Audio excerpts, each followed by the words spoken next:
C'est notre dernier panel politique de la saison. On manque pas de matière. Véronique et Louise, bonsoir. Bonsoir. Donc, on a réussi à baisser les tensions entre les médecins et le gouvernement. Il y a une entente de principe. Véronique, je ne sais pas si vous en savez plus que nous. On ne sait pas grand-chose, mais il semble que ça, on y est arrivé. On va modifier le mode de rémunération des médecins. C'est ce qu'on pense. Effectivement, peut-être que des détails vont commencer à filtrer à partir de demain quand l'entente va être présentée officiellement aux membres. Donc, les médecins de famille vont avoir une présentation dès 7 heures demain matin.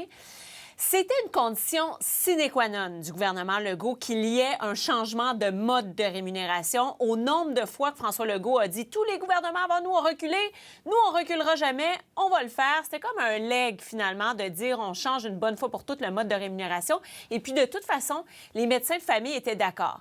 Mais de leur côté, les conditions sine qua non, c'était qu'il n'y ait pas de pénalité, alors que le projet de loi en prévoit, voire même qu'il y ait plutôt des incitatifs à la performance. Et justement, parlant de cibles de performance, ils n'étaient pas contre non plus, en autant que ce soit des cibles qualitatives au niveau de la qualité des soins des patients et non pas quantitatives. Rien à voir donc pour eux avec le volume de patients.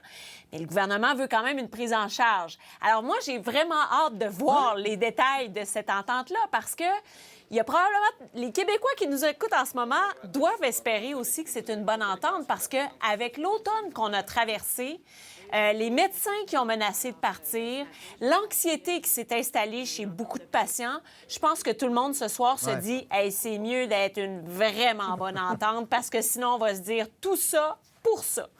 7 heures demain matin qu'on va commencer à donner les informations aux médecins. Vous savez quoi, Véronique et Louise? Cette pression-là, on l'a vu s'installer depuis 2 ans et demi à peu près. Sauf que là où il y a une tension qui s'est installée cette semaine, et celle-là, Louise, on ne l'a pas vu venir, c'est entre le ministre Roberge et le maire de Québec.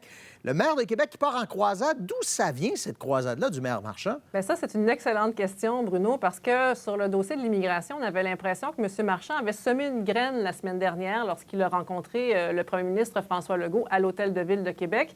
Quand M. Legault est ressorti, il a fait un vif plaidoyer pour nous dire que l'immigration à Québec, ça n'avait rien à voir avec ce qui se passait à Montréal, que les immigrants, les travailleurs étrangers, quand ils viennent à Québec, ils parlent français, ils s'intègrent plus facilement. Et on avait l'impression que M. Legault était en train de mettre les balises pour faire un cas unique avec la région de Québec. Et puis là, tout à coup, M. Marchand a appuyé sur l'accélérateur. Non seulement il s'est porté à la défense des gens qui sont touchés là, par le changement de règles pour obtenir un certificat de sélection au Québec, mais en plus, il n'a pas hésité à mettre toute la responsabilité sur le dos du gouvernement qui lui-même est allé en Europe ou partout dans le monde faire des missions de recrutement pour dire à ces gens-là, venez ici, et qui aujourd'hui donne l'impression de les laisser tomber. Qu'est-ce qu'a fait le premier ministre? Bien, au lieu de prendre M. Marchand de front et de lui dire de se mêler de ses affaires, il a fait le contraire. Il a dit, je suis d'accord avec Bruno. Il a dit ça sur une radio privée de Québec aujourd'hui. Et il a voulu se montrer rassurant en disant, bien, personne ne va partir. Et est-ce que ça a calmé le jeu? Bien, pas du tout, parce que M. Marchand, lui, en a rajouté aujourd'hui, puis il a décidé de prendre au mot le premier ministre en disant qu'il devra tenir sa promesse d'une façon ou d'une autre de ne laisser personne repartir. Mais ce qui est de plus fascinant, c'est que M. Marchand n'a pas été rabroué publiquement. Aujourd'hui, c'était le silence radio, pas de commentaire de M. Legault, pas de commentaire de Jean-François Roberge, le ministre de l'Immigration, qui pilote tout ce dossier-là. Et tout ça, ça donne l'impression que le gouvernement n'a peut-être pas envie de partir en bataille contre le maire de Québec en ce moment. Il vient d'être élu. Bien voilà, on est à quelques mois d'une élection aussi. M. Marchand est en meilleure posture que la CAQ dans la région. Donc, on peut penser que pour M. Marchand, c'est un bon coup réussi aujourd'hui. Sauf qu'en même temps, il y a toujours un risque à vouloir tout régler à sa façon et rapidement. Mais il y a d'autres maires aussi, ailleurs au Québec, qui vont un peu dans le même sens que Bruno Marchand. C'est juste que lui, il est beaucoup plus vocal. Il se permet de l'être, effectivement, étant donné qu'il a obtenu un mandat fort. Mais il a parlé quand même au nom des autres. Parce que François Legault, ça fait quelques semaines déjà qu'il dit l'immigration, c'est pas pareil à Montréal. On est conscient que pour Québec et les régions, ça prend des travailleurs temporaires pour les entreprises, ça prend de la main-d'œuvre, etc. Mais là, il y a un changement du programme d'immigration qui vient apporter tellement de confusion que là, les maires un peu partout au Québec, les préfets et tout ça disent est-ce que vous êtes en train de parler des deux côtés de la bouche au gouvernement Legault? On a besoin d'être assurés et on a besoin d'avoir l'heure juste. Donc, c'est comme s'il y a une espèce d'opération en ce moment de la part du premier ministre pour essayer de calmer un petit peu le jeu là, puis de rassurer tout le monde. Là. Véronique, vous devez avoir votre téléphone pas loin, vous regardez vos messages. Pablo Rodriguez est toujours chef, 18h38. Ouais.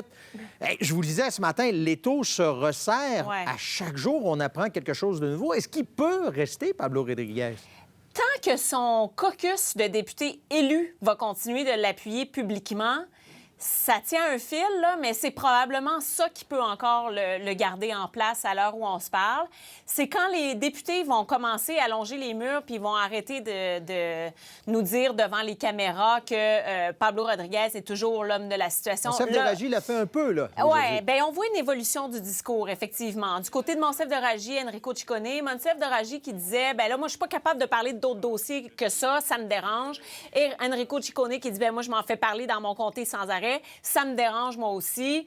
Mais en même temps, c'est vrai qu'il n'y a pas de preuves. On ne sait pas sur quoi l'UPAC enquête exactement. C'est sur la course à la direction, mais on n'a pas de détails sur la course de Pablo Rodriguez concrètement. Donc, il y a une évolution du discours des députés. Alors, j'ai hâte de voir demain où on en sera.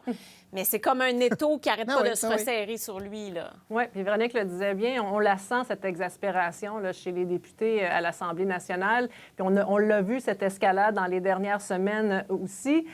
Mais on comprend que l'objectif, au final, là, c'est de faire baisser la pression au Parti libéral. Puis bien, la solution à court terme, c'est peut-être de sacrifier le chef. Il y a d'anciens ministres, il y a d'anciens membres ou de membres actuels du Parti libéral qui pensent que ce serait ça la solution. Mais si la solution est simple, le résultat, lui, ne sera pas probablement aussi. Parce que on est dans une année électorale, on le disait évidemment, le parti traverse une crise, devra se trouver un nouveau chef. Ça ressemble à un scénario qu'on a connu au fédéral l'année passée, puis ça a bien fonctionné la dernière fois, mais on comprend que c'est à double tranchant. Demain, c'est la dernière journée de la session parlementaire à Québec, puis juste dans la dernière semaine, là, on a vu 3 chefs devoir répondre de leur leadership. Paul Saint-Pierre Plamondon, début de semaine, sur la question de la culture au Québec. Monsieur Legault, il y avait encore des commentaires dans les journaux cette semaine où il devrait peut-être commencer à réfléchir. Et puis Monsieur Rodriguez. Alors moi, je pense qu'il va y avoir de quoi jaser durant le temps des fêtes pour tout le monde. Mais au moins, du côté du gouvernement, en tout cas, ils se disent, les gens autour de la dinde, ils vont pas dire que le gouvernement n'a pas fait son travail pour faire une entente avec les médecins. Ils vont peut-être parler plus du cas du Parti libéral. Donc là, ils se disent, peut-être qu'on peut sortir le verre de vin, là, mais on va pas caler le champagne, là. Disons que ça calme un peu la chose chez la CAQ. Un mot en terminant, Louise, vous n'étiez pas au bout de votre chaise, personne ne l'était. Non. Le budget est adopté à la Ville de Québec. Pas de surprise, même si l'opposition avait donné quand même une note de 6 sur 10 là, lorsqu'il a été déposé la semaine dernière. On a même qualifié que c'était un des moins pires, c'était le moins pire budget de l'administration Marchand à ce jour. Mais la rationalisation des dépenses, c'est pas assez suffisant pour qu'on l'appuie. Et petite pointe au maire aujourd'hui pour lui dire qu'il aurait pu choisir un autre moment pour faire une sortie sur l'immigration alors qu'on était à l'étude du budget à l'Hôtel de Ville de Québec. Moi, je vous dis, maintenant que c'est adopté, c'est terminé pour les élus à la Ville. Eux aussi vont sortir le champagne, peut-être ce soir ou demain, parce qu'avec l'élection qu'ils ont eue cet automne, plus l'adoption du budget, ça a fait de gros derniers mois. Ça, puis peu importe le parti. Là. Oui. Merci à vous deux. Joyeuses fêtes. Merci. Ça fait plaisir. Au revoir.